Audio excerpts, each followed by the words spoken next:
with Live at the Barbecue, I just remember Nas's lyrics being so striking, Yeah, especially some of the religious imagery in particular. yeah.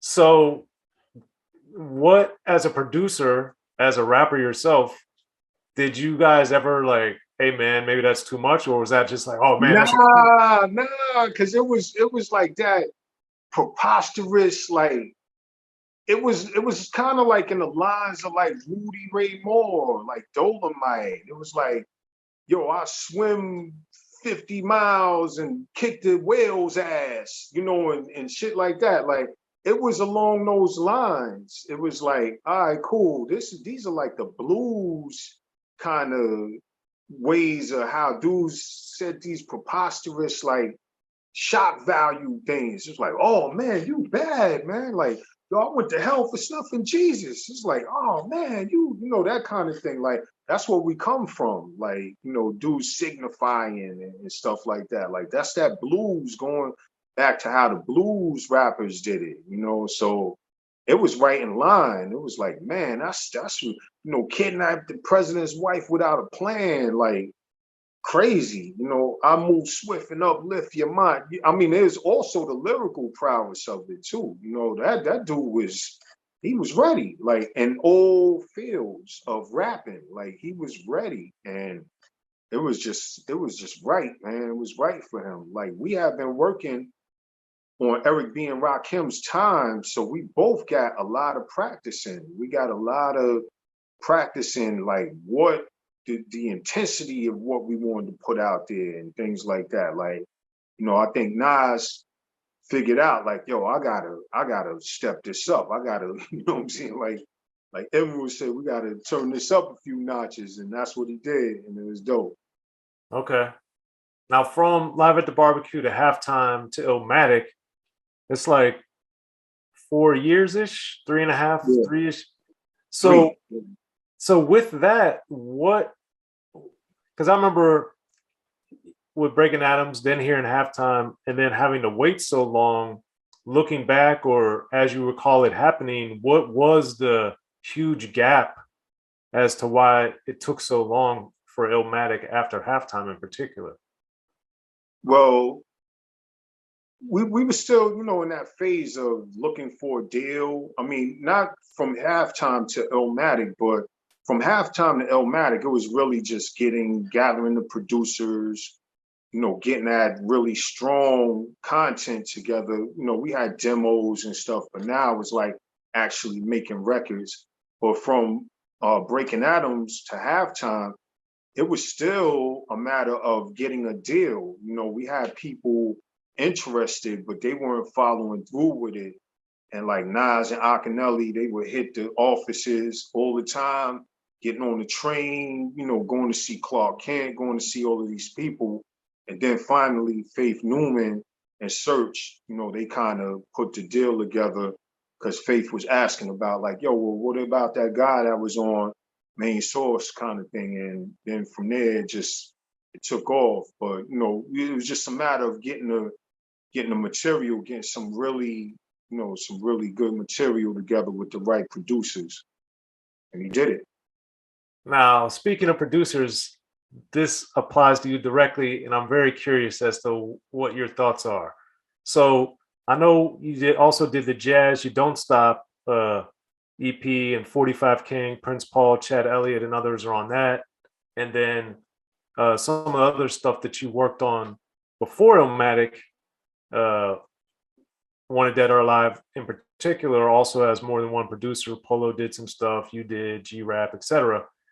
Why do you think that? And then like it's a Big Daddy thing with Big Daddy Kane had like 6 producers, including Marley Marl, Prince Paul again, Big Daddy Kane himself, Teddy Riley. Why do you think it was so different in the media, in the press, and in the streets that Illmatic had all these different producers when that had been done so many times in rap before? Why was it viewed differently, do you think, for Illmatic? Because you had all the illest dudes, man. It was DJ Premier making like mad noise. And then that wasn't such a it wasn't a combination that you saw coming. It was like, all right, because a lot of people weren't using DJ Premier as a producer. You know, a few were like, I think Heavy D or a couple of dudes like, you know, just, but it was not Lord as Finesse. much. Lord Yeah, Finesse. right. Lord Finesse, definitely. Yeah, Lord Finesse. But it wasn't a lot of people using DJ Premier as a producer on their projects. And then you got Pete Rock, and Pete Rock was scorching hot at that time, you know. And then also you had Q-Tip, who didn't do a lot of producing on other projects, you know. So it was just and just that culmination of those guys like Large Professor, LES, you know, Q-Tip, DJ Premier, Pete Rock. It was like a generation, like, and Nas was this heard of but unheard of rapper on the album tip, that he was like a mastermind almost. Like, all right, these guys, like, just the whole coming together of it all was like, his strategy was like, man, this is just bigger than any, like, it's thought out. It wasn't like someone called up Rush Productions, like, what producers do you have? It was, no, but just him getting Q-Tip.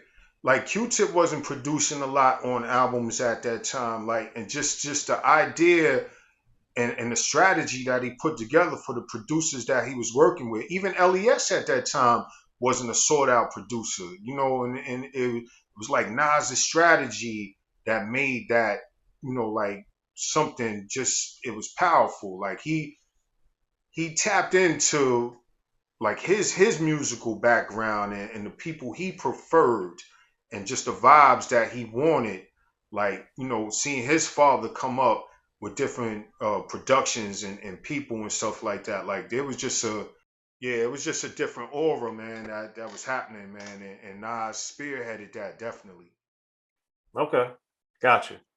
Because I obviously think that's one of the best rap albums ever made, but I also, as a fan studying all this, I knew for me, like when Big Daddy Kane did It's a Big Daddy thing, and he's got Prince Paul and Easy Mo B and Big Daddy Kane and Marley Marl and all the different producers, that was huge to me too. That was that, yeah, that it is. Well, I don't know. It may be a difference in the hunger too. You know what I'm saying? Like, a lot of those guys were already in their workflows, and there wasn't any competitive, like, kind of streaks going with us on Illmatic.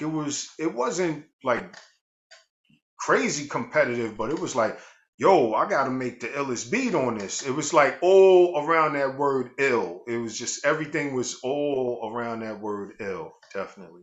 Okay, gotcha. And then with the One Time for Your Mind, uh, since that was done, at least to me, to my knowledge, seemingly a little bit later, how had your and Nas's workflow kind of evolved by the time you did One Time for Your Mind? Well, One Time for Your Mind was done around the same time as Halftime, Hmm. and it was crazy because he had all these serious topics and serious things, and it was just a cool song that he had some rhymes, because Nas is the type of rapper that would just, at that time, he would just have a book of rhymes and just apply the rhymes, and it was just time to just to have a cool, like a cool out random song, and we put it together. We were in Chung King Studios and just put it out there. Just that's a cool song. It's a cool song. Absolutely. And then with the soundtrack element of it, you guys got Faking the Funk, Just a Friendly Game of Baseball. All these things were going on the side. Um, I was always impressed in a positive way because you guys, you weren't big like Run DMC, you weren't Houdini, you weren't selling LL Cool J millions and millions of records. So what do you think enabled you to get on all these soundtracks with these phenomenal songs? Do you think?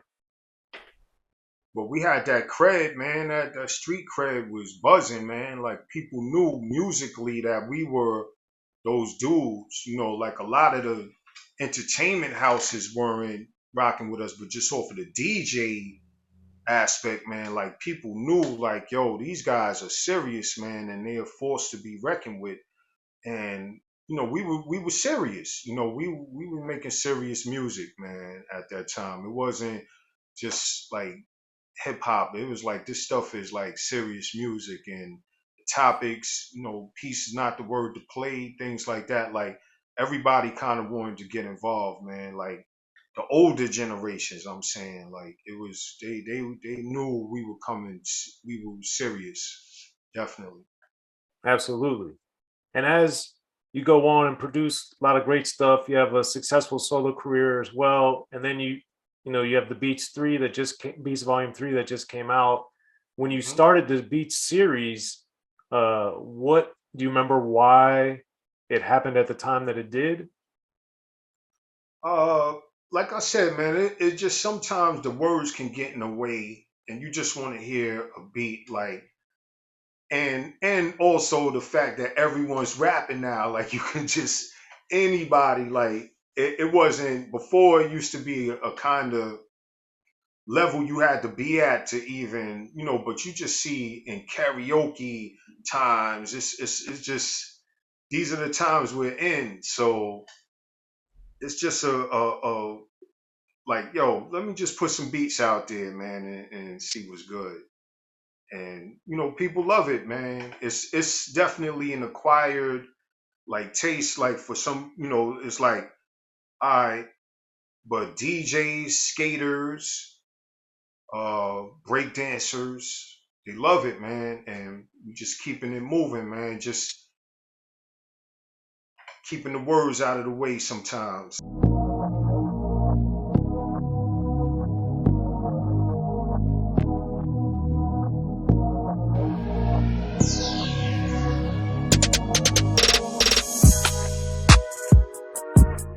Be sure to check out the History of Gangster Rap by Soren Baker. He's official. History of Gangster Rap features exclusive interviews with Ice-T, Snoop Dogg, MC Ren, the D.O.C, and dozens of others. The History of Gangster Rap, a definitive look at how Los Angeles changed rap forever. In Los Angeles, the streets definitely set the tone of the hip-hop music. At 19, I got a $50,000 car. My whole angle always was, I'll be street, but I will always tell you the horrors that go along with this life. There will be penalties and casualties for just wearing the wrong color in somebody's neighborhood. And once gangster rap made it from the streets to the TV, the genre exploded. With Fab 5 on Yo MTV Raps with NWA. Yo MTV, it just catapulted us from being local heroes to national gangbang rappers. The History of Gangster Rap discusses it all from 1980 up till today. It's always gonna be shit happening in the streets.